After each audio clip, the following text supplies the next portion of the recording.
Good morning. Brownie madam ঘরে আটকে গেছে, আমি ওদিক দিয়ে দরজা বন্ধ করে চলে এসেছি। আমি ওর ডেনে ছিল বসে, আমি জিজ্ঞেস করলাম ও কোথায়, কোনো উত্তর পাইনি। ঘরে দরজাটা বন্ধ করে দিয়েছি, তারপরও খাট থেকে লাফ দিয়ে নেমেছে, আওয়াজ পেলাম, তো ঘরেই ছিল।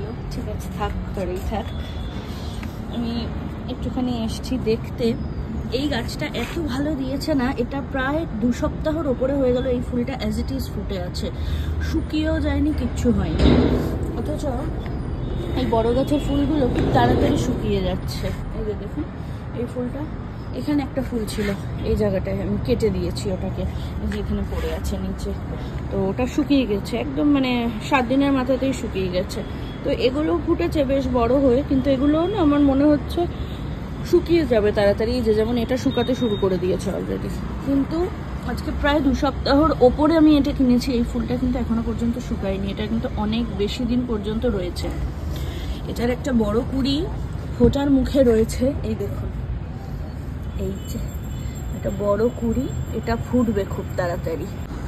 এই দেখুন আমাদের কুমড়ো গাছে কুমড়োর এসেছে, ছোট কুমড়ো ধরেছে, যেটা আমাদের খুব আফসোস ছিল। 2টো কুমড়ো সহ আমরা কেটে ফেলেছিলাম ভুল করে, না দেখতে পেয়ে।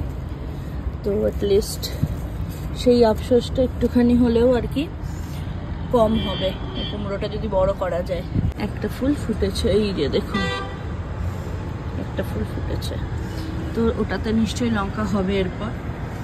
আর মোটামুটি এই দেখুন পেঁয়াজের কলিগুলো কত বড় হয়ে গেছে, 2টো পেঁয়াজ কলি হয়েছে দেখিয়েছিলাম না, তো এই দেখুন পেঁয়াজের কলিগুলো কত বড় হয়ে গেছে। এইখানেও একটা কলি আছে, কিন্তু সেটা এখনো বড় হয়নি। এই দেখুন, এই যে এইখানে একটা, মাঝখানে এটা কিন্তু কলি, হ্যাঁ, এই জিনিসটা একটা কলি, কিন্তু এটা এখনো বড় হয়নি, কবে হবে জানি না। আর সর্ষেগুলো মোটামুটি বেশ মোটা হয়ে গেছে একদম, খুব সুন্দর। এদিকে করলা গাছটা পুরো শুকিয়ে গেল, কেন বুঝতে পারছি না। করলা গাছে প্রচুর করলা ধরেছে, কিন্তু করলা গাছটা শুকিয়ে গেল কেন জানি না, জল লাগবে নাকি। টমেটো গাছটাতেও মোটামুটি ফুল আসছে। আর একটা যেটা সবচেয়ে এক্সাইটিং একটা বিষয়, সেটা হচ্ছে এই দেখুন স্ট্রবেরি গাছে স্ট্রবেরিটা লাল হতে শুরু করেছে, পুরোপুরি পাকেনি, পুরোপুরি পাকলে আর কি তখন আর কি আমরা ছিঁড়বো, তো পুরোপুরিটা পাকেনি এখনো। মা ফুলের থেকে গাঁদার চারা বানিয়েছিল, সেই গাঁদা গাছে দেখুন অলরেডি কুড়ি চলে এসেছে। গাঁদা ফুল ফেলে চারা তৈরি করেছিল মা, তাতে কুড়ি চলে এসেছে, কুড়িটাও অনেক বড় হয়ে গেছে, এখানেও কুড়ি আসছে।